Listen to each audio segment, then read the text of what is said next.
Welcome everyone to Wednesday Night at the Lab. I'm Tom Zinnan. I work here at the UW-Madison Biotechnology Center. I also work for UW Extension Cooperative Extension, and on behalf of those folks and our other co-organizers, Wisconsin Public Television, the Wisconsin Alumni Association, and the UW-Madison Science Alliance, thanks again for coming to Wednesday Night at the Lab. We do this every Wednesday night, 50 times a year. Tonight, it's my pleasure to introduce to you Pete Shult and Tom Haupt from the Wisconsin State Laboratory of Hygiene. Tom was born in Manitowoc, Wisconsin, and graduated from Manitowoc-Lincoln High School. Then he went to UW-Parkside, which is celebrating its 50th anniversary this year. There at the wonderful Petrifying Springs Park where we used to go to for our family reunions back in the late 60s. At UW-Parkside, Tom studied public environmental health and then got his master's degree in healthcare administration from Cardinal Stritch College. He started with the state in 1985 and then has been with the Department of Health since about 1995. Pete Shult was born in East Lansing, Michigan, and grew up in Oconomowoc, Wisconsin. I could tell that I was long enough in Wisconsin that I could pronounce Oconomowoc. He went to UW-Madison for all three of his degrees. All three of them were in Med Micro at the undergraduate, master's, and PhD level. And then he spent 2 years as a postdoc in Christchurch, New Zealand. And he came back, which is pretty amazing. And he's been with the Wisconsin State Laboratory of Hygiene since 1988. Tonight, he's going to talk with us about they're both going to talk with us about influenza. It's not just about pandemics. I hope you've all got your flu shots. It's a pretty amazing thing. 88,000 people died from flu last year. Let's see if we can drop that number a little bit this year. Pete's going to go first, so please join me in welcoming both Tom Haupt and Pete Shult to Wednesday Night at the Lab.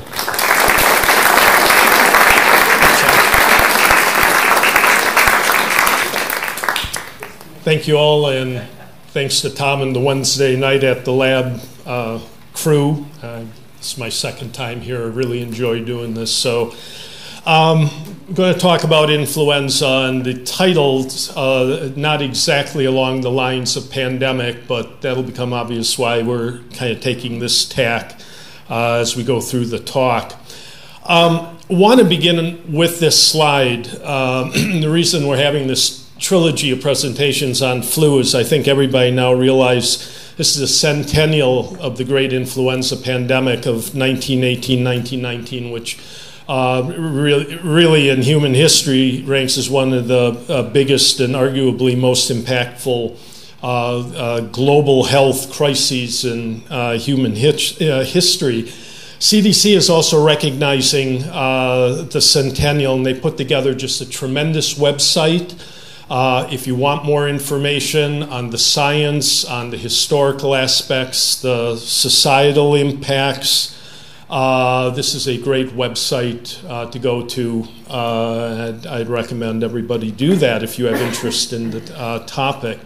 And just to get started, we're going to stray from pandemic influenza in fairly short order.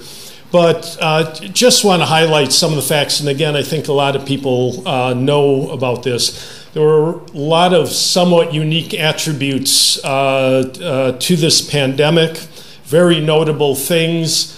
This slide illustrates that actually the pandemic event occurred as 3 distinct waves over about a 1-year period. With the second and the third wave being the most devastating of the two. When all was said and done, estimates of 50 to 100 million people died worldwide, over 650,000 in the U.S. A couple other really amazing facts. The case fatality rate was in excess of 2.5%, which in the worst pandemic since then and the worst season since then were around 0.1%. So really remarkable there.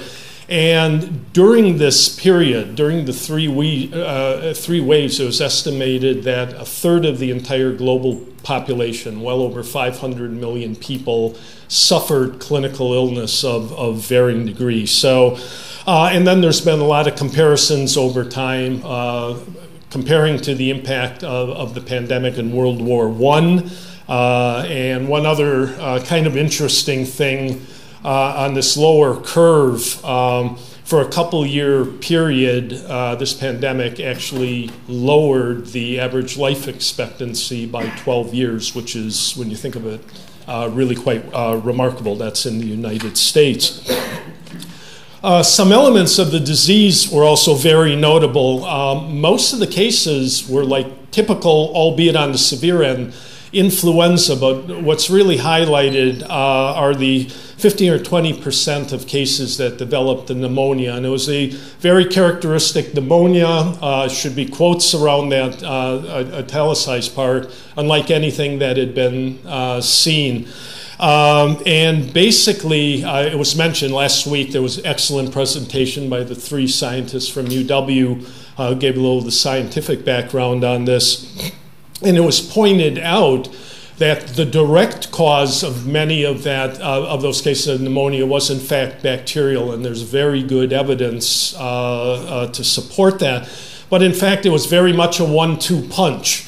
The virus hit first and actually did considerable damage throughout the respiratory tree, and just sort of opened the doorway to the bacteria that normally inhabit our upper respiratory tract to go down there, get established. And it was primarily the bacteria then that was the result of the end stage for a number of these patients. And then the second really remarkable thing, we'll mention it probably later, but it's pretty characteristic that influenza has its most severe impacts now at the age extremes, the very young, and particularly those greater than 65 years of age. And that's highlighted by that dotted, dashed line. And this just shows seasons before and after 1918, and it's a pattern we've seen consistently ever since. What made 1918, 1919 a bit remarkable was the W-shaped curve, that a substantial part of the mortality and very severe illness occurred in otherwise healthy adolescents, young adults into middle age, which made this even more devastating, the impact this would have in communities, since this is the most active, vital part of the community. And this is something that is not been seen certainly to this extent with any other pandemic.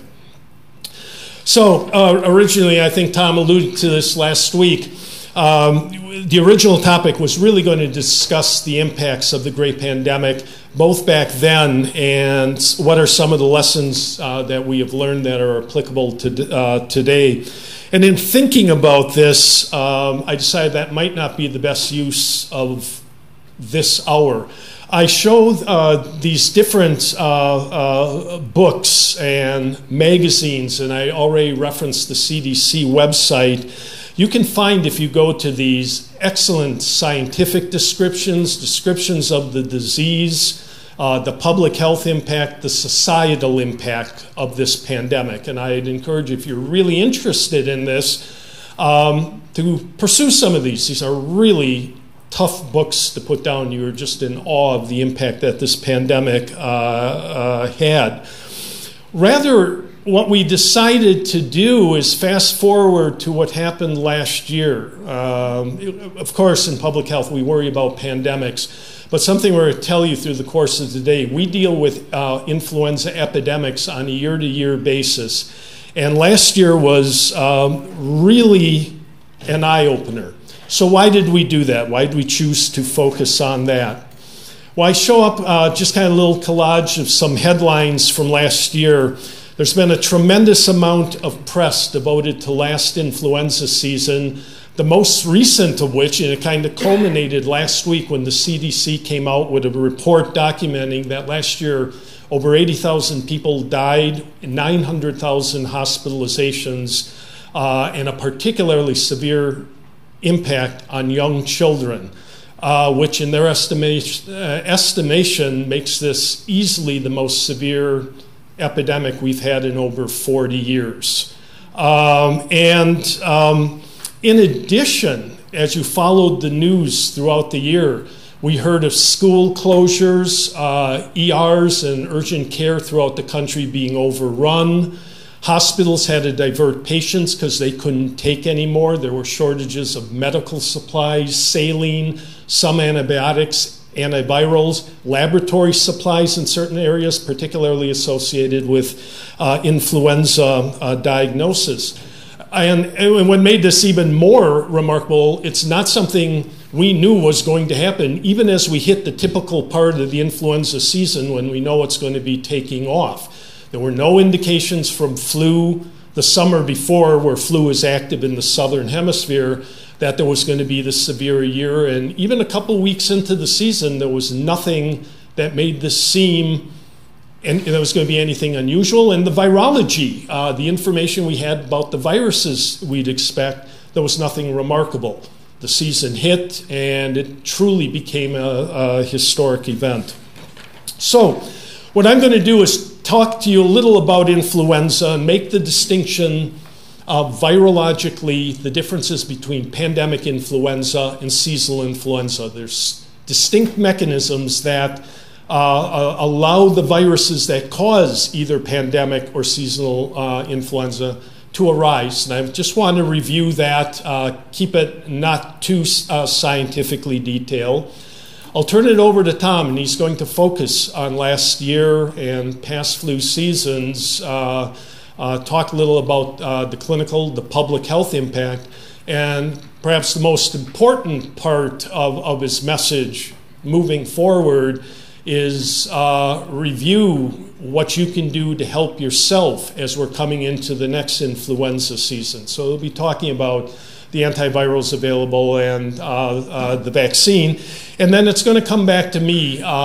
Given the severity of influenza, we can take some solace, even though we don't know what's going to happen on a year-to-year basis until we're in the middle of it. We have an incredible surveillance system, global surveillance system. And I just want to review the highlights and where on throughout the course of a year, you can access those information and kind of be more informed on how the influenza season is progressing. So, quick virology lesson here. And I put this up kind of, you see cartoons about influenza a lot. We saw one last week. But I just want to highlight a couple of the features. And this is done in the context that the real hallmark of influenza is its changeability, its ability to mutate.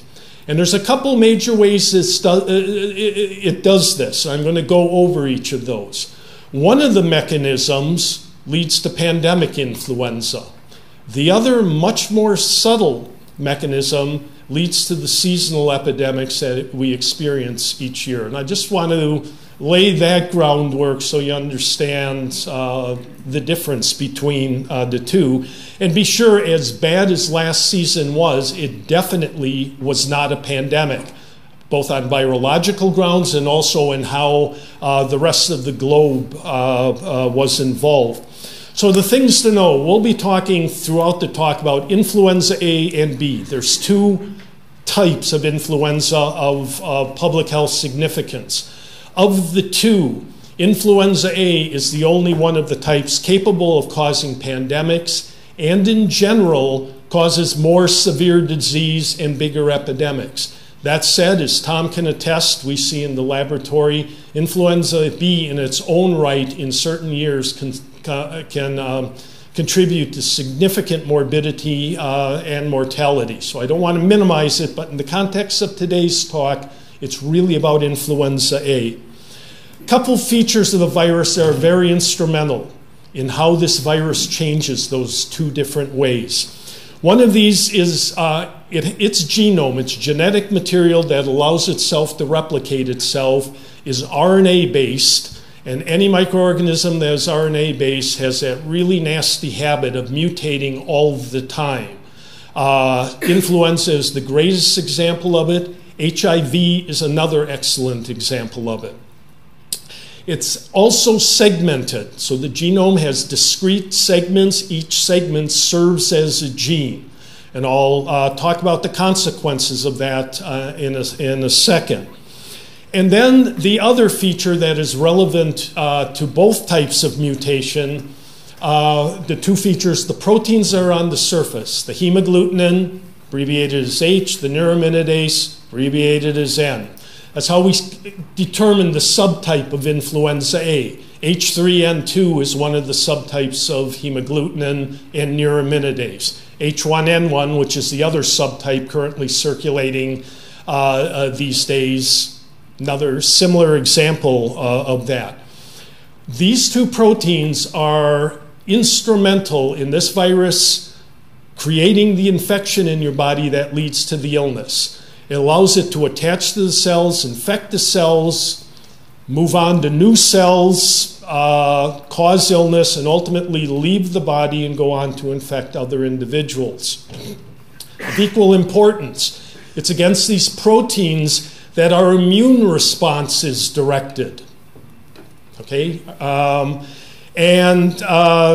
The unfortunate thing is there are also two of the most changeable proteins, or the genes that govern those proteins are the two of the most changeable genes in the virus. You can surmise this is a bad combination.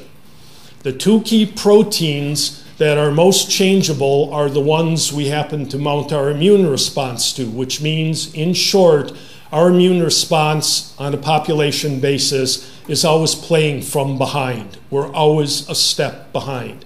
And that's what makes influenza such a very successful pathogen. So, the two ways in which it changes antigenically. One of these is called antigenic shift. And I've defined it when there's a novel subtype, a new subtype humans have not seen of hemagglutinin and neuraminidase. And this can only antigenic shift only occurs with influenza A. When this virus emerges in a human population, it's one of the necessary precursors for a pandemic. And the mechanism it does this, and I'll only briefly mention this because it was talked about last week. Mechanistically, this occurs because of that segmented genome. And if you get two unrelated influenza A viruses infecting the same host at the same time, they start selecting and picking and choosing those genetic components. And if a new virus that we show down here comes up and ends up with a new set of hemagglutinin and neuraminidase that are novel to humans, then we're being set up and there's a potential for pandemic influenza. And the process by which this occurs is called reassortment. How this and where this occurs in nature, again, was talked about last week. Influenza, actually, the primary host of influenza are migratory waterfowl throughout the world. They carry the entire genetic repertoire of influenza A viruses. 16 HA types, or 16 hemagglutinin types, 9 neuraminidase. There's a couple others that have been found in bats. We don't know what role they play in human illness at this point. But these migratory waterfowl are reassorting these viruses all the time. And occasionally these get into other hosts, a variety of mammalian hosts, other birds, domestic poultry. The problem arises when they get in and establish in those animals, such as swine and poultry. That puts them in closer contact to humans, who in many other areas, because of their agricultural practices, humans live in close proximity to swine and poultry. So this gives a real opportunity for these novel subtypes to get into humans, which again raises the possibility of a pandemic. This model has been shown to now, retrospectively looking back at all the pandemics we've suffered since and including 1918.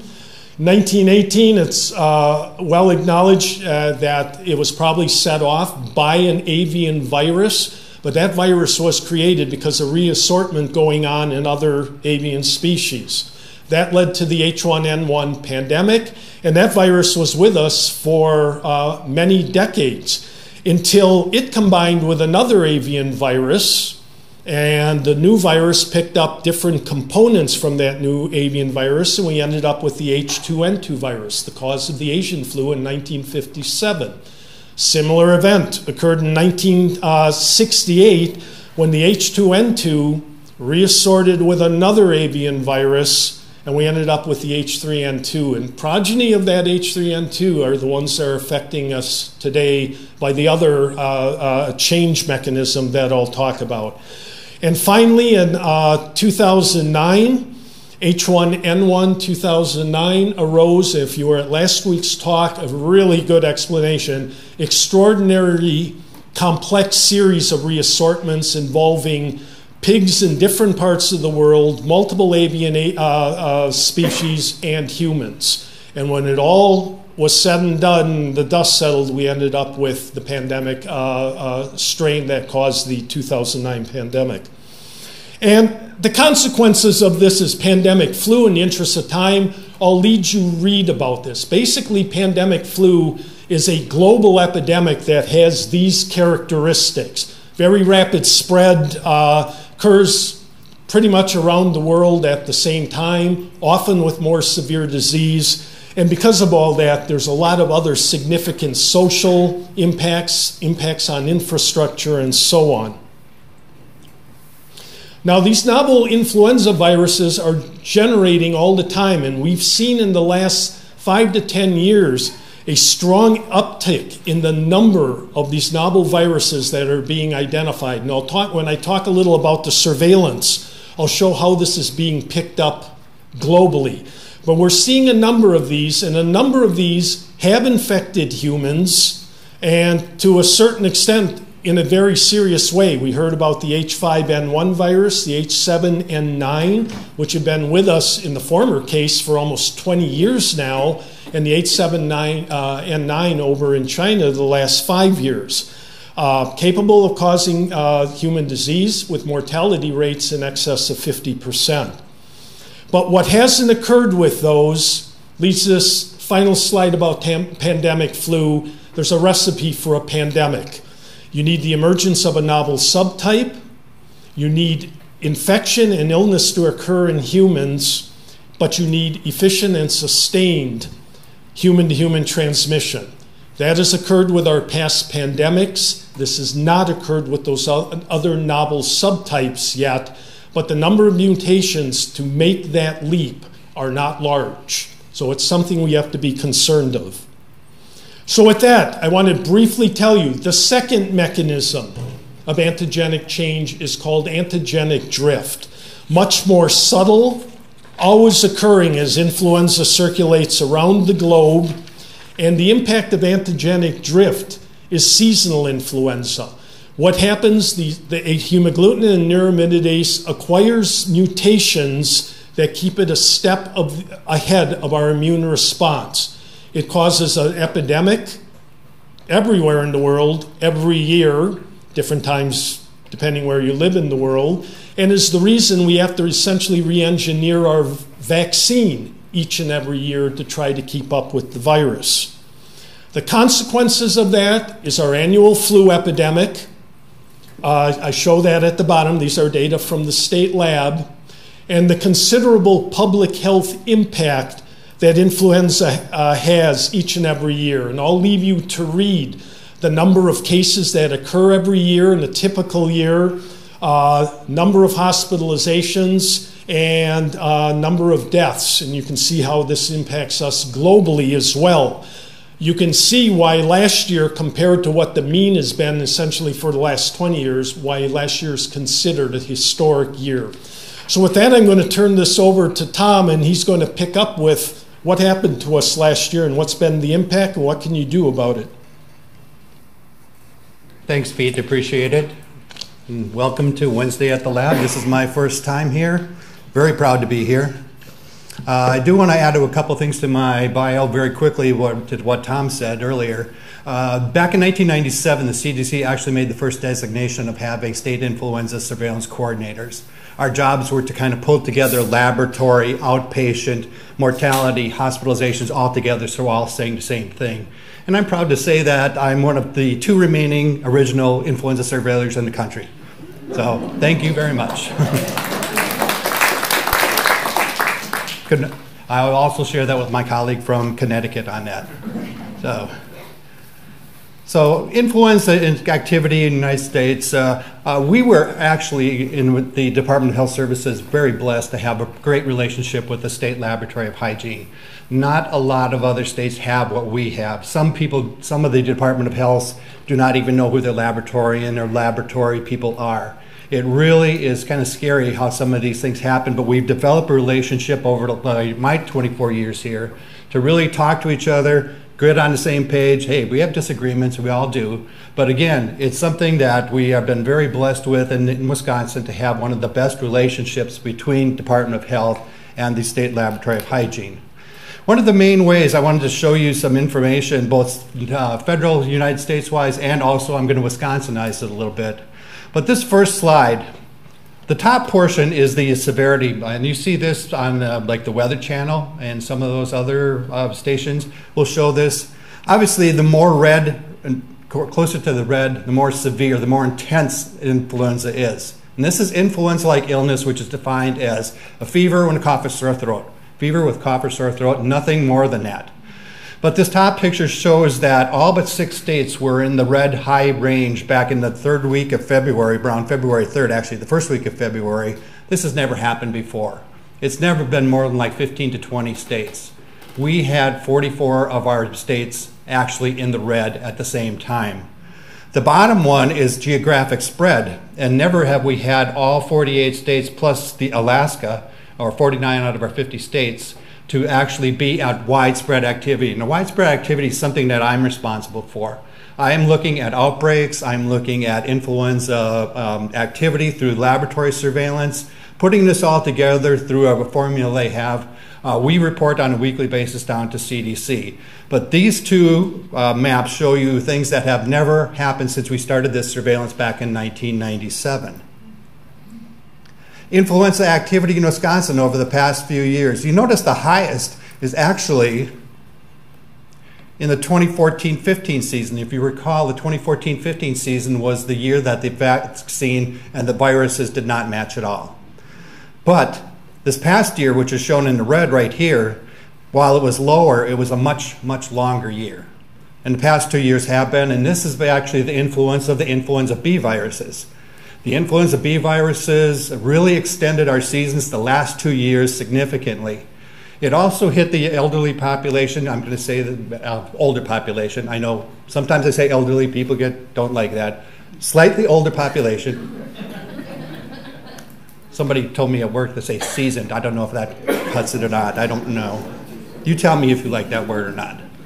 But again, you know, it hits the slightly older population harder than it does the younger population. And that was very significant this year because many of the people over 65 years old had the Fluzone high dose or the adjuvant vaccine, and that did not cover the influenza B virus that was circulating. So they were hit very hard towards the end, making it a much more extended season over the past few years. Flu mortality. These two graphs are from what we call FluView, which CDC puts out every week. And you can see how high our mortality was. This is nationwide, by the way. This is United States. We had some of the highest numbers, highest percentages over the past 5-6 years. Also, our number of deaths, the number of pediatric deaths. We all heard that there was 80,000 deaths estimated this past year. We had 180 children, 80% of which were not vaccinated, or the family members. That is the highest we've ever had. Well, it was very close to what we had in the pandemic. The pandemic, I think we had maybe 200. But in a non-pandemic year, this is, again, a record we're not proud of breaking. Influenza and pneumonia in Wisconsin, thought you might be interested in that. And again, it shows very, very clearly the number of flu cases in Wisconsin this past year where they actually diagnosed and it was caused by influenza was 379. The next highest was in 2014 at 267. You can clearly see that the H3 years are much more powerful and much more deadly to people who are not vaccinated, and even to those people who are vaccinated who have underlying illnesses. Vaccine you depend on, but you also depend on those people around you to get vaccinated to make sure that they get the proper protection. But this is also influenza and pneumonia. And this is something we're going to be tracking very closely this year. In our weekly report, perhaps some of you have seen it, we're going to be putting the numbers in. We're going to have them by age group. This is an eye catcher. We want people to know how deadly influenza is, and this is going to be part of our weekly report. We also hope that the media gets a hold of this, because we want to have every opportunity to get our message out to the media much faster, much more accurate than what happened last year.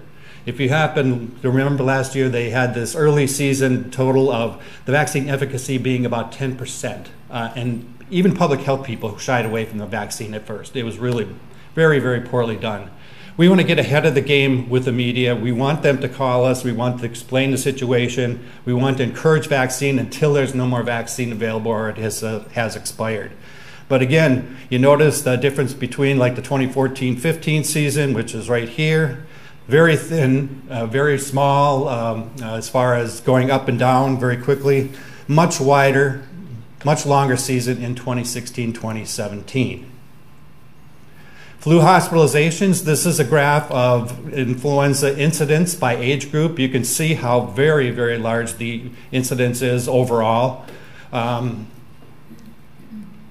compared to other ones. And this is not only overall influenza, it's also the over 65 range, over 65 people adult by age group. So again, it was a year that was hit the over 65 population much, much harder than anybody else.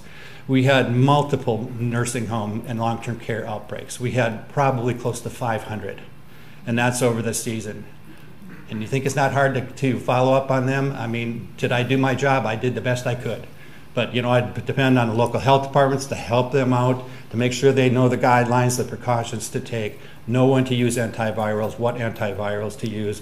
But again, it was this very, very overwhelming year for all of us at the Department of Health Services and the State Laboratory of Hygiene. This is flu hospitalizations in the last 5 years in Wisconsin, and I have last year's in red. We had 7,530 hospitalizations. The next highest we had was 2014-15, where we had 4,700. So we practically doubled what I thought was going to be one of the worst years, 2014-15, that we had in decades. Turns out this year really overshadowed that and made 2014-15 look pretty mild. But again, 66% of all of the hospitalizations are people over 65 years old. Hospitals were overwhelmed. They did diverting, as Pete had mentioned earlier. We didn't have to, there was nothing like making, in California and Atlanta and some of those places, they actually had to build tents in order to get patients their treatment. It didn't get quite that far, but there were a lot of hospitals that had absolutely no place to put people. It was a situation you would probably see in a pandemic, but again, it wasn't as bad in 2009 when we actually did have the pandemic. But this year overpassed the 2009 in just about every single category. And you look at influenza hospitalizations, you always want to look too at the adverse effects. Now, we're looking at ICU admissions, people who are put on mechanical ventilation.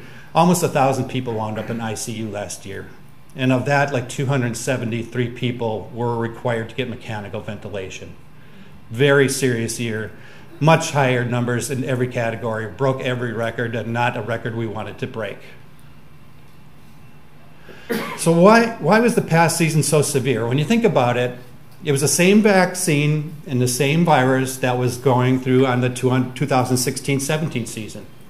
I didn't think it was going to be as bad. I thought we'd have a lot of immunity because we had the same vaccine and there was the same viruses. The viruses pretty well matched too. But there was vaccine efficacy issues. And I went so far as to do a media interview and say, I don't think it's going to be quite so bad this year.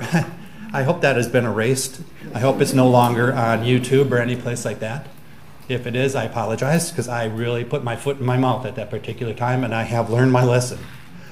So why was it so bad? One of the things I wanted to show you, and they put together a model at CDC, and it's based on outpatient influenza-like illness, hospitalization rates, and pneumonia and influenza mortality. And this past year was the first time since they went back to 2004 that all the age categories were in the high category, as demonstrated by the circle on this chart. Other years, like 2014-15, it really hit the elderly population very hard, but not so much the younger people. It was a bad year, but it wasn't a year where CDC actually went so far as to say it's very severe. It's always been moderately severe or mild to moderate. That's been their terminology for years, but this again is a record we didn't want to set. But this is a new model they have. We're going to be watching this very closely. This is done at CDC, but again, they work with us through influenza coordinators and through the state laboratories, public health laboratories to share this information. We do a lot of talking. We do a lot of talking and a lot of listening on both parts. So that's probably the best thing that we have done, is to just listen to each other and talk to each other, make sure we're all on the same page. Influenza prevention and treatment.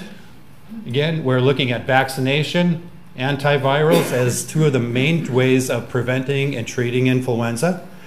And we can get into some details. Seasonal influenza, antivirals. Years ago, I don't think it's been like before 2009, they actually used adamantanes, which is amantadine and romantadine. Those were never effective against anything except influenza A, so there was no effect on influenza B. Also, the specimens, or the viruses that are circulating today, the PDM, H1N1, and H3, are susceptible to neuraminidase inhibitors, but there's a resistance to the antivirals. Through the antiviral adamantanes. Adamantanes also have a very adverse effect on the older population, especially in nursing homes. There's increased falling because of the amantadine and romantadine.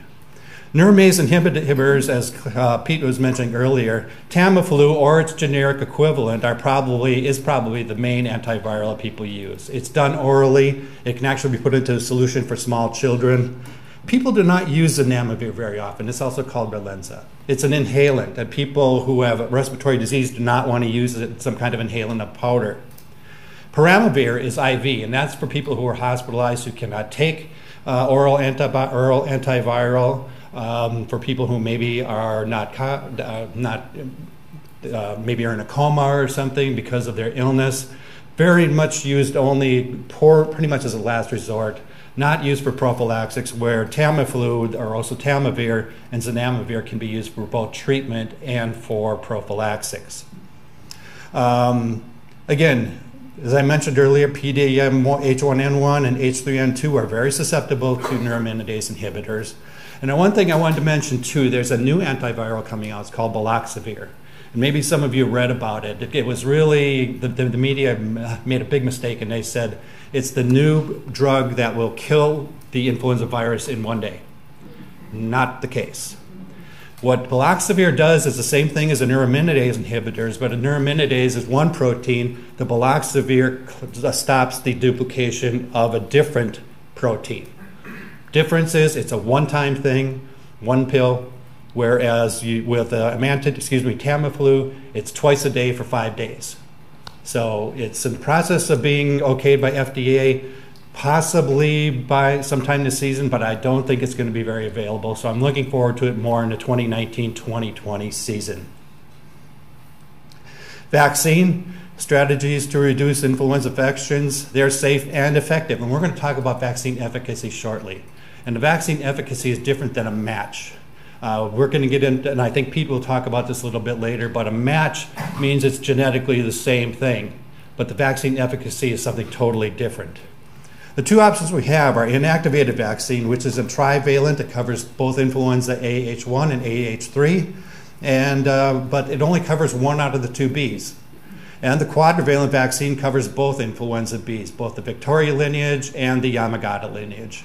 And as I mentioned earlier, the last 2 years, the trivalent vaccine did not cover the correct influenza B that was circulating. And a lot of people over 65 who had that flu zone or the adjuvant type of thing, which actually increases and gives you better immunity to the top three, H1, H3, H1, and one of the influenza B viruses, it completely missed the B viruses, leading to an extended season, leading to more and more mortality. This year coming back is also the live attenuated virus. That's the miss for people up to 49 years old.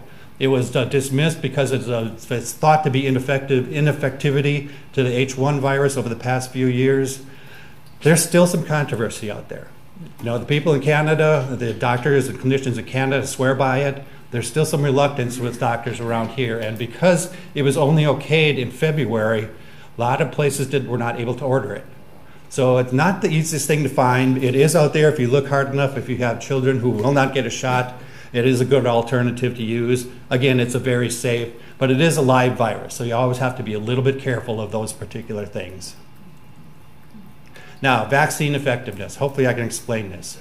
This is the overall vaccine effectiveness for the last 5 years. And you can see the thought that we were going to have like a 10% vaccine efficacy like they did in Australia did not turn out. It was about the same as what we had the previous year, 2016, 2017 year. Both about 40% overall. You always, in the H1 years, you always seem to have better vaccine efficacy, up to 48% in the 2015-16 season, and well over 52% in 2013-14. Part of this has to do with the H3 virus and how it's actually made in eggs and how they actually inoculate the eggs with the virus, but what they're putting into the egg is not what's coming out. It's called an egg adaptation. Something in that egg is happening where it really changes the structure, changes the whole efficacy of the H3 vaccine. And that's something, because we have such an archaic system using eggs, we really would love the manufacturers to start looking perhaps at cell-based cultures. I think that is in the long run. But influenza vaccine is not a moneymaker too. We have to realize that. There's only a short amount of time that you can give it. It's a new product every year. I think there's only 2 or 3 manufacturers who make it, where years ago you had 5 or 6, maybe even 7. So breaking this down real quickly again, this is the influenza vaccine by the actual virus. And again, 40% for all overall. It was only 24% effective against the H3 virus, which is by far the predominant virus in the 2017-2018 season. The AH1N1, 65%, that's really good. You know, I mean, you're never going to get 100%, but if you get over 60%, that's really good. And the B. Yamagatas, again, were about 50%. There weren't enough of the B. Victoria strains around to really do a vaccine efficacy study on that. But I want to break it down one more time with the H3, and I want to show you something. Again, 24% for all ages. 6 months to 8 years is 37%. Thank goodness for that age group, because otherwise this would probably been significantly lower. Why is it higher in the 6 month to the 8-year-old group? More than likely, a lot of these kids are getting their vaccine for the first time, which means they get their second shot, their second vaccination 1 month later. Probably gave them some better protection.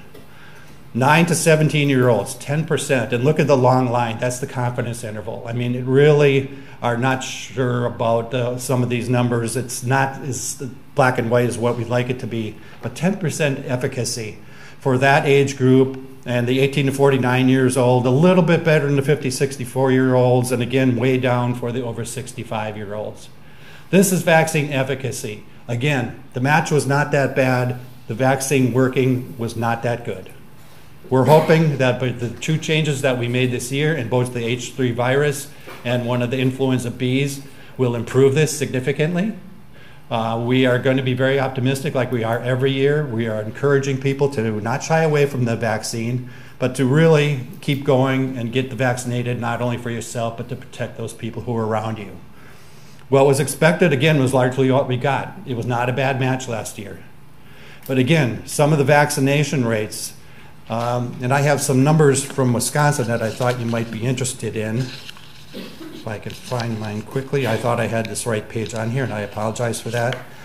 But significantly in Wisconsin, 35% of the people got vaccinated. That's not good. Our 2020 health goal is 70%, and I don't think we're going to get it. You may think otherwise, and I hope you're right.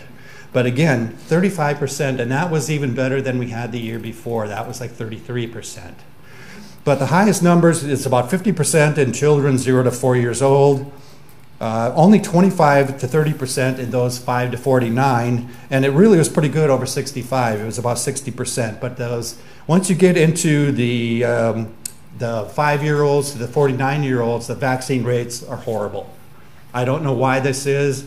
Maybe we need to do a better job of selling the vaccine and making sure people know what it's all about, that its main purpose is not to prevent, but it's to prevent complications and to protect those people around you. Maybe the message needs to be changed.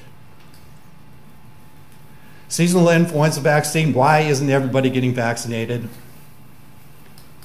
It's a trivial disease. Why bother? I don't get it. You hear this all the time, and unfortunately I hear it from my own colleagues. It's not safe during pregnancy. Well, it's proven time and time again it is.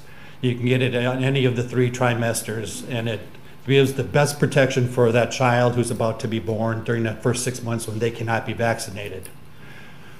Not another vaccine for my children. Well, that's why the intranasal vaccine is now back. It's for those children specifically who do not want to get another poke in the arm. There's a lot of them, we know that. So it is an option now, again, to have that intranasal to come back. I got the flu shot and I still got the flu. Well, if you've been exposed to it shortly before you got the flu shot, you can get the flu, but it's not caused by the shot. It's a dead virus. The shot is a dead virus. You cannot get the flu from an influenza shot. There's thimerosal in it. It's like a small mercury compound, but there are many vaccines that are thimerosal free. So it's a preservative, and it's usually in the multi-dose syringes. The single syringes do not have thimerosal for the very most part. And costs too much. It's really not that much. I've heard people saying, yeah, I had to pay $200 for it. Well, somebody's making, a big profit on that for no reason. That's just ridiculous. They shouldn't be costing more than $35, $40 tops, maybe at like a Walgreens or a CVS. And it's not as effective as the government says. Well, we never said it's been 100%. We try to explain what vaccine efficacy is. Some protection is always better than no protection. Think of yourself going outside in 10 below degrees weather. If you have a light jacket or something to go out and get your mail or do whatever you have to do outside, go to the car, it gives you a little bit of warmth. You won't freeze. It's the same way with the vaccine. You need some protection. It's a very rough disease. It's a very severe disease. We obviously had thousands of people die last year. I think the estimate was like 80,000 last year. It's something that we have to take much more serious than what we are in the past. And again, that's partially my job at the state, is to work with our immunization program to do that. Could there be problems with the vaccines? It may not, as I said, it may not be perfect, but it does give a substantial people the best we have, and that's a CDC source. So again, I will encourage you, if you haven't got your vaccine, to get it as soon as possible. Do not worry about waning. It should last, if you get it now, it should definitely last you through the season. There's been a lot of talk that you lose the vaccine efficacy of 10% or more every month. That's still not totally proven. There's a lot of studies that are out there. There's some studies that says it will definitely get you through a season, but we're dealing with such a severe virus. I really hope that it's a much better year than what we've had in the past, especially after last year. No predictions this year. I don't want to put my foot in my mouth again. I won't do that. But I'm confident that it's going to be a much better season. And with that, Pete, I'll let you finish up.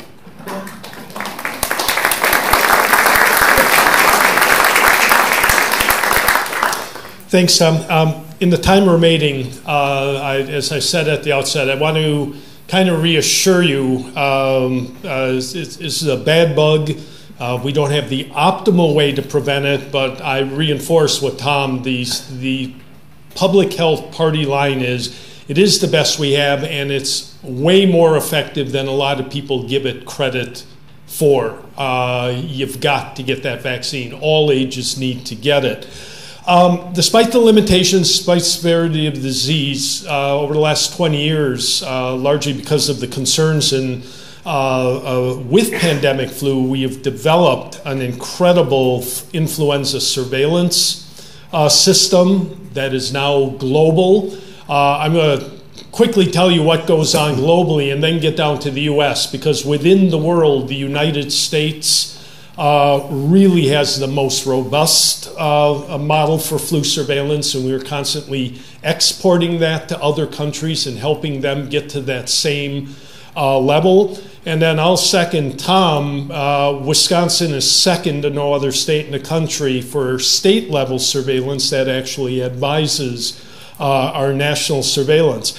I'd say in general, there is no other infectious disease, period, in the world, in the United States, that is surveyed and followed and monitored as closely as influenza. There's not even really a close second here. So it's really quite an impressive system. First, there's global surveillance happening in humans. And when you look at the map, in the United States, CDC is the lead agency, and in fact, they're a lead public health agency for the world, being one of the primary response agencies in collaboration with the World Health Organization. And each year, more and more countries are developing their own influenza surveillance centers that are going into this global network. And they're being tasked with setting up surveillance models within their country that look within their country and then advise the greater global surveillance. And the number of countries able to do that and the degree that they're able to do that is growing each and every year, largely through the efforts of the U.S. and some of the other wealthier countries that are helping the rest of the world catch up with their surveillance. Moving on, there's also very extensive animal surveillance, and the purpose of this surveillance is to be detecting those novel subtypes, those viruses that have a potential to get into the human host and lead to a pandemic. They're looking in bird populations, migratory as well as domestic bird. There's also swine surveillance in different countries around the world. And these are just a list of the different novel subtypes that each and every year are being detected. They then have very extensive surveillance looking particularly for outbreaks in domestic poultry or in migratory waterfowl, which may indicate there's been a fundamental change in that virus that could then portend that maybe a similar change could happen in humans. And then what the CDC, World Health Organization, does is they look at all these novel flu detections and the monitoring that's being done, and they apply a number of criteria to each new novel subtype that is seen and try to estimate what is the potential this could emerge in the human population, and if it does, what is the likely public health impact. They have a very extensive algorithm that they apply. And basically, they rank these, and right now I made passing reference to two novel subtypes that have been on our radar for a while, H5N1, H7N9, and those easily sit at the top of the heap of those novel subtypes that bear special attention because of their potential to trigger the next influenza pandemic. And again, the number of mutations necessary for that sustained human-to-human spread, partly through study that's been done on this campus, have been found to be relatively few. So it is very important that this type of surveillance continue. You then get to the U.S. surveillance system, and it's broken up into basically three categories. There's virologic surveillance. I'll come to that in a second. It's what my lab participates in. Morbidity surveillance, where we're looking at influenza-like illness, and it's the magnitude, the extent it's occurring, and it's spread throughout the country. We're looking at hospitalizations, which is obviously on the more severe end of the spectrum as far as influenza disease.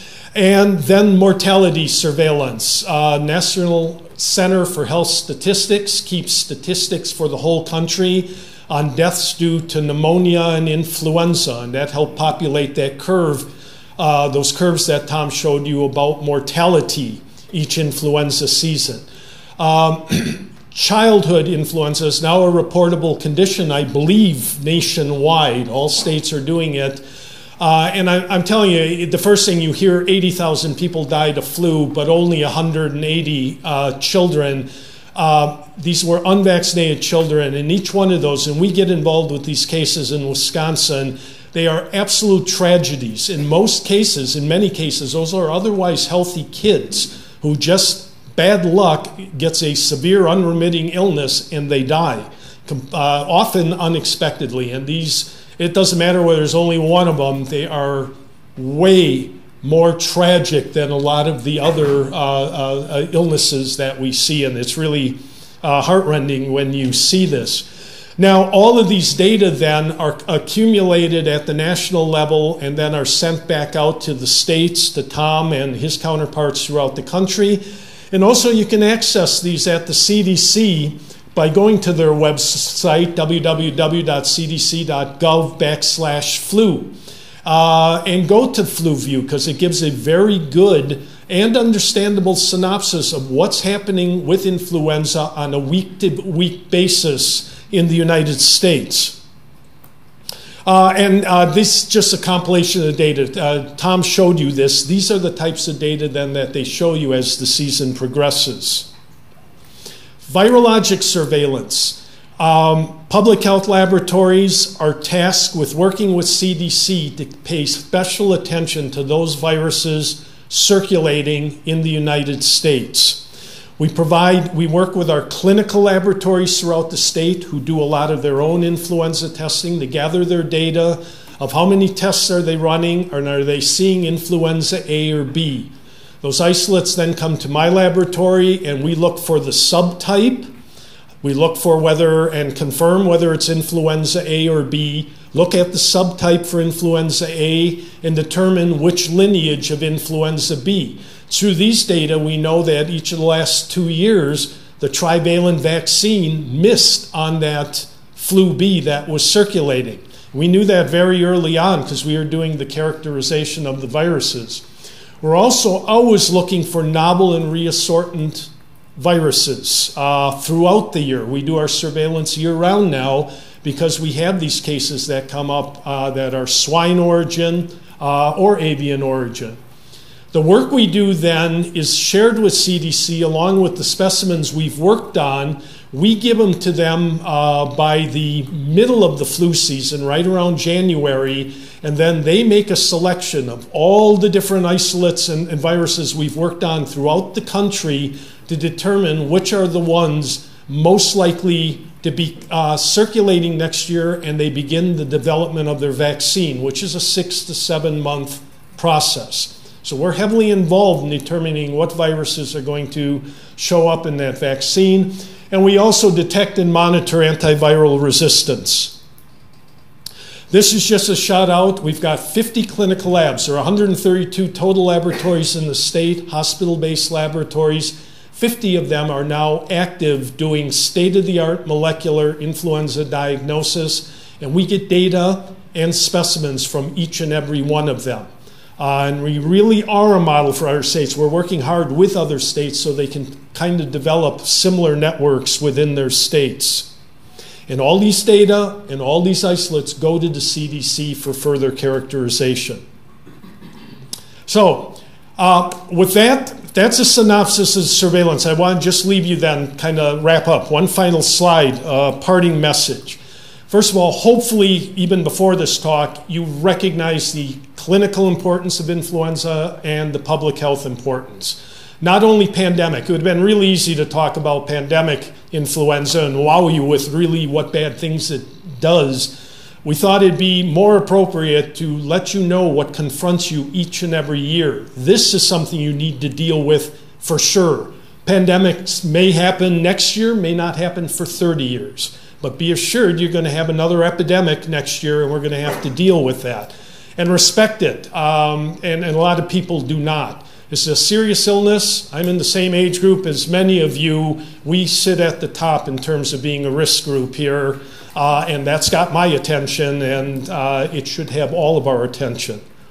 Protect yourselves. Vaccine isn't perfect, but it does protect some people absolutely, and it protects a whole lot of people to the extent that it lessens the hospitalization rate and reduces the mortality across the age spectrum. And that ain't bad. And we need to recognize that. And when you feel like you might have influenza, and Tom gets a lot of press, he's in front of us on a week-to-week basis. You have these reports. If you think you have flu, the #1 recommendation is call your healthcare provider.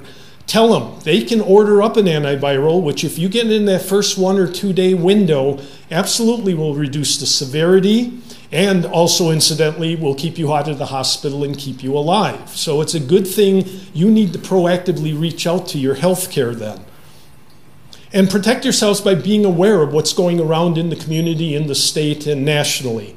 And finally, protect others. Tom shouted out one thing here. Flu isn't, and any vaccine isn't just about the recipient of the vaccine. There's herd immunity. We owe it to each other to get vaccinated to help protect those who need further protection, those of us who are in risk groups. Cover coughs, wash your hands, all the hygiene things we hear all the time. And the parents in the audience, you need to keep your sick kids out of daycare and out of the school. And those of us who drag ourselves into work faithfully, we're only sharing the joy that our kids brought home to us. And we have to be a lot better of realizing when we're fairly sick, we're serving nobody, plus we're not really that much worth at work, by going there and spreading the disease amongst them. And it's very important we all take that to heart. So with that final message, thank you for your attention, and in any time remaining, be glad to answer any questions we can.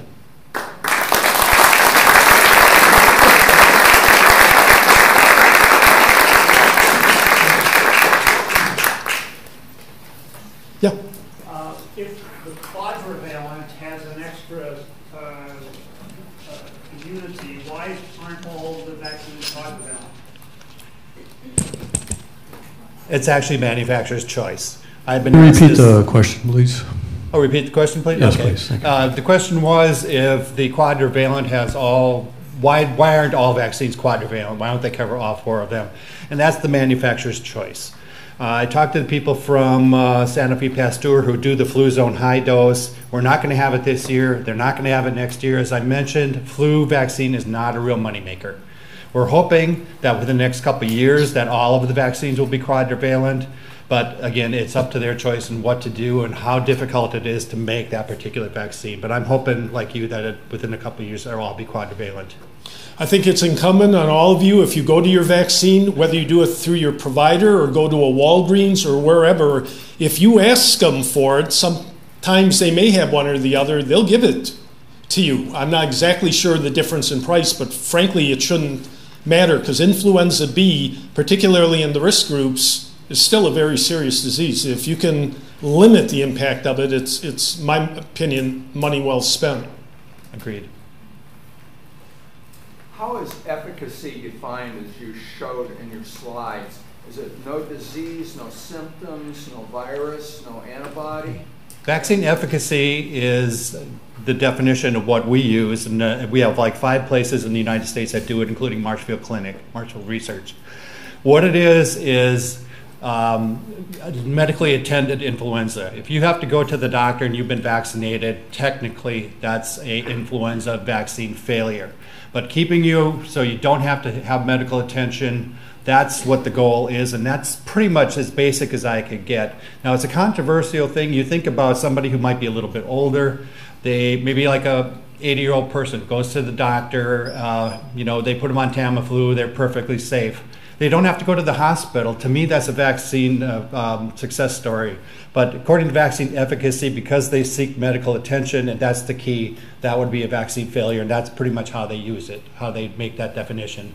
And has that definition remained the same over the last 20, 40 years? Well, they've only been doing it for the last 10 or 15 years. But again, it is something that people are looking into. It's like giving you the demonstration or the idea that, or the example I just gave you.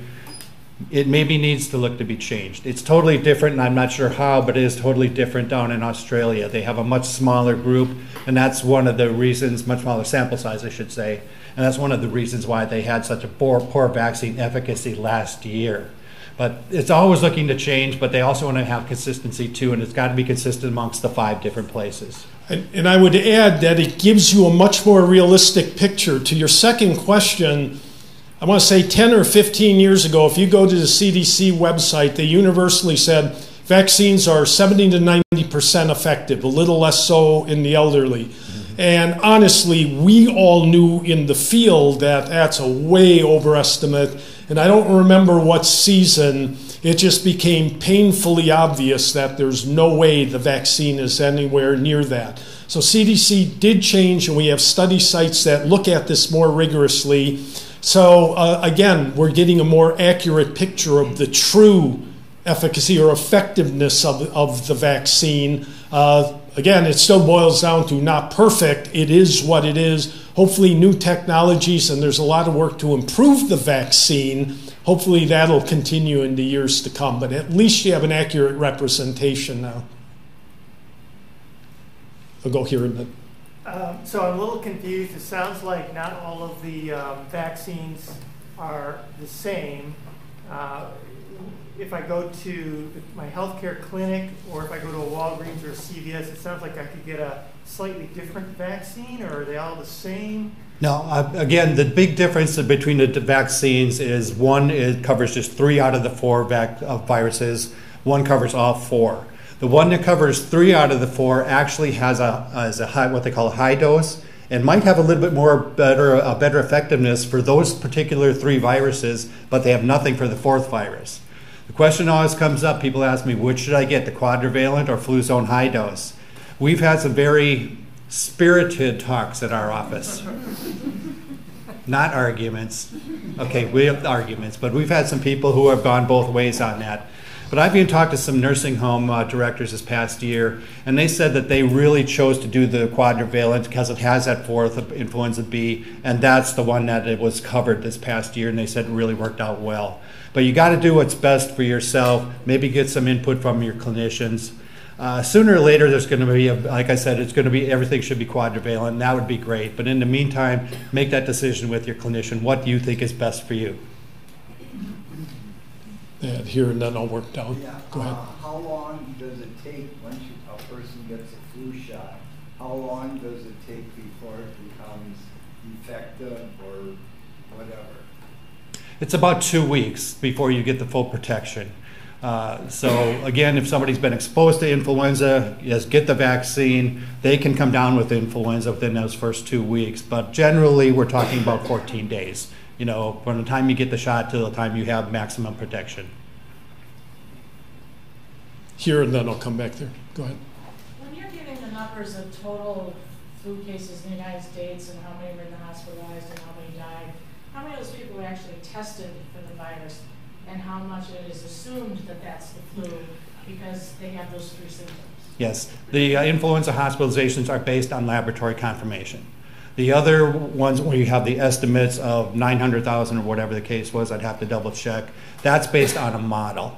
So that they could be based on influenza-like illness, which is strictly based on symptomology. But hospitalizations are based on laboratory confirmation. And are all people hospitalized with those symptoms tested? Not all. And that's why pretty much every disease, every condition we have, we know are underestimated.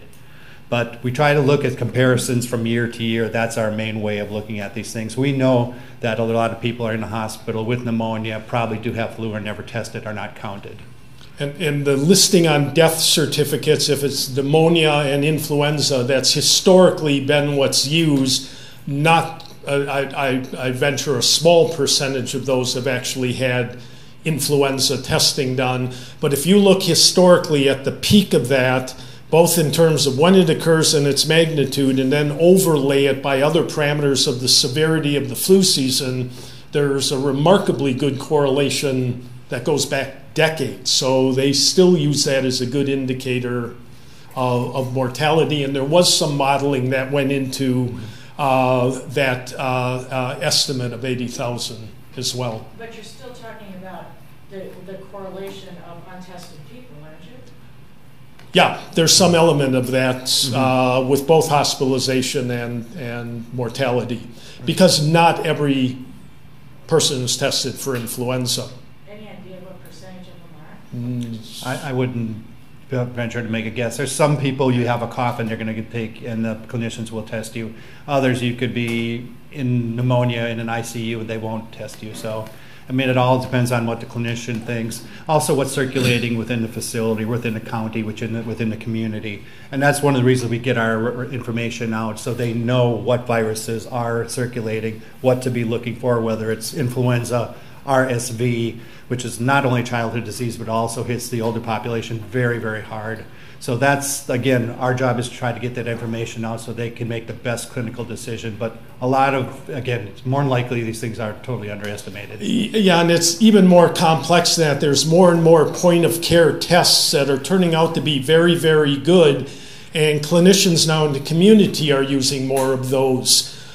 We believe those results a little more, so we get those data in the lab, but I don't get the clinical correlate. I just get a specimen and I test for it. I don't know what's really wrong with the patient. I think there might be a little more testing on those laboratories or those hospitals that have a lab that have good molecular flu testing. They're probably testing a fair number of their admissions who end up who have flu-like illness or some respiratory indication of influenza. So again, a lot of these things are estimates, but they're kind of calculated and educated estimates. They're absolutely not absolute numbers. Is there any carryover immunity? I was thinking, after the 1918 through 21 flu, was there a general quiescence of other strains of flu for a while? Was there any herd immunity developing? Was there any phenomenon? Can you repeat the question, please, Pete? The question is there any continuing immunity after you've been exposed to flu? You know, and it's something, I mean... Yeah, the pandemic was a choice because it was so huge and it removed so many vulnerable individuals at the time. Was there a quiescence of all other forms of this influenza? And if I, for instance, if I had the 1918 through 21 flu, could I catch it again? Yeah, I can take a stab at it because there's a different answer perhaps with the vaccine. The party line on the vaccine is you need to get vaccinated each and every year because that immunity may not be enduring. Somewhat related to that, though, in your case, so in the year 1920, after you've had a new pandemic subtype, what begins to happen, well, used to happen, didn't happen with 2009 H1, flu always throws you little curveballs, but what happened is that virus began to drift right away. So you may have gotten that very original pandemic flu, survived it, and in 1 or 2 years, you got the same subtype because it had already begun to drift. Same thing has happened in 1968. That was a pretty powerful pandemic. But there wasn't, and people who suffered the flu during those first couple waves in 68 and 69 were not necessarily any more immune when it came to 1970, 71 because the virus had already begun to drift and was going to reinfect you. It got ahead of your immune system. So in the case of if there is a shift and a pandemic occurs, antigenic drift then comes into play pretty quickly. So the fact you survived the pandemic does not mean you're going to be protected down the road. That said, 2009 H1, our last pandemic, did not change one iota for a number of years after it emerged in 2008. The 2008, 2009, 2009? 2010. Yeah. There just weren't changes. I've not seen data that people who got it the first time, were they more protected going out? I don't know. But for other pandemics, not necessarily the case. Yeah, Tom? Oh, before Tom, I think there was one other, was there one back there? No, I was just going to ask, why is the seasonal flu seasonal? You needed to ask that question last year with the people who really know the inner workings. Actually, and I've been dealing with flu for 30 years. The answer to that question was posed when I was doing my graduate study, some of which worked with flu, and the same answer. I don't know. It absolutely is seasonal, both in the southern hemisphere. If you go to the equatorial regions, you'll see spikes in prevalence during the rainy season. It's been speculated during the winter months, during the wet months, we're clustering indoors. That enhances transmission. That might be playing a role. Our humidity, at least in the northern climates, tends to drop. That makes you more susceptible because of your mucous membranes. It makes it easier on the virus to make it to another host.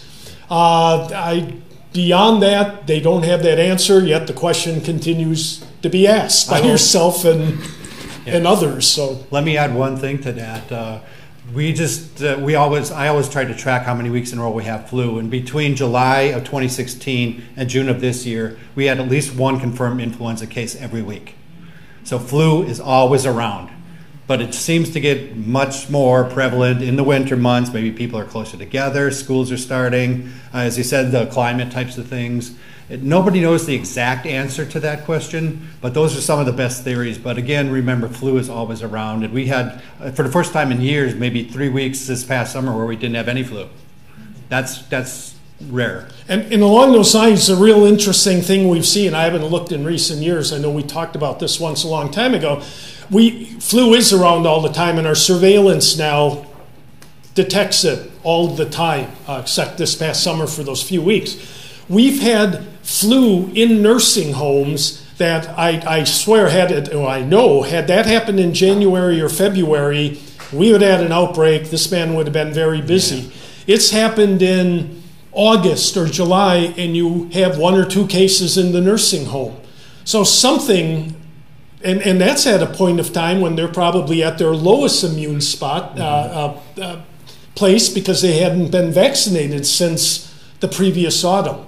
So, I mean, there are great questions, and they continue to be asked, and I'm not sure we're that much closer to having the answer to it. Do we have any ideas of preventive things? For instance, electrostatic sources. When we deal with viruses and vessels to deal with, we often make sure our labs are charged in a certain way so things don't aerosolize. I have not seen anything like that. And that isn't to say it hasn't been investigated or that's something... Assuming it's a droplet transmission? Generally, yeah, although it can transmit various by close contact as well as small particle aerosol under certain circumstances. How do we cause aerosols to decrease in their ability to propagate? I don't know. I don't know that either. Is there a filtration system that seems reasonable?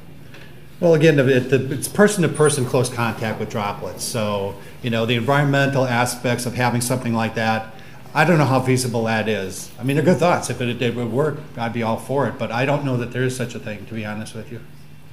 I'm just curious. I was watching this last January, the news. They were saying this in the New York Times, the guy that I follow, was saying this is going to be a horrible year. 100 kids have died. But they gave no death estimate up until the end of September. The thing that I remember seeing was somewhere in late January that the CDC was saying we expect about as many deaths as we had like 4 or 5 years ago, which was 54,000. So when this 80,000 number came out 2 weeks ago, I was floored. Why can there not be more running total of the number of deaths so people realize as it's happening rather than at the end of September that this is such a huge issue? Yeah, good question. Again, some of it is, these are really complex models they're using. We don't have a real rigorous way to identify each and every death due to influenza, so there's all that in there. I would think, and you're not the first one to propose that. We have, if you look virologically, we literally on a week-to-week basis know when we're going to get near the peak, both by the number of tests, and there's hundreds of thousands of tests performed, and the percent positive. And that's monitored week to week, so we know exactly when the peak hits within a week, and then we can predict it that way. To a certain extent, ILI's a little like that. It's a little more real time. Death absolutely isn't. And I don't know, especially the absolute number. You could tell, you can look at that P&I mortality index, and you can see you're at a peak, you're at a very high peak compared to other years, but there's no way to translate that into a real number. I, like you, was surprised with the 80,000. Deaths are not reportable except in a few states, except for pediatric, under 18. Well, that's three significant figures of like 132. Right. Right. We had 180 pediatric deaths this past year, but we're going to a system, National Center for Health Statistics, where we're looking at the actual abstracts of the deaths and the ICD-10 code, something that says influenza or pneumonias, trying to get a better handle of what's going on. But again, it's the process. It's only been started the last couple of years. I think you'll find much better prognosticating and much more accuracy, so these types of surprises don't happen anymore in the coming years once we get a little more sophisticated in our mortality. That's probably our newest surveillance that we have, and it's going to be one of the more important ones. We're really trying to push it this year. A lot of states have not even thought about it yet. Well, come on down if you have any other questions you'd like to ask. Hope to see you next week. It's a great talk.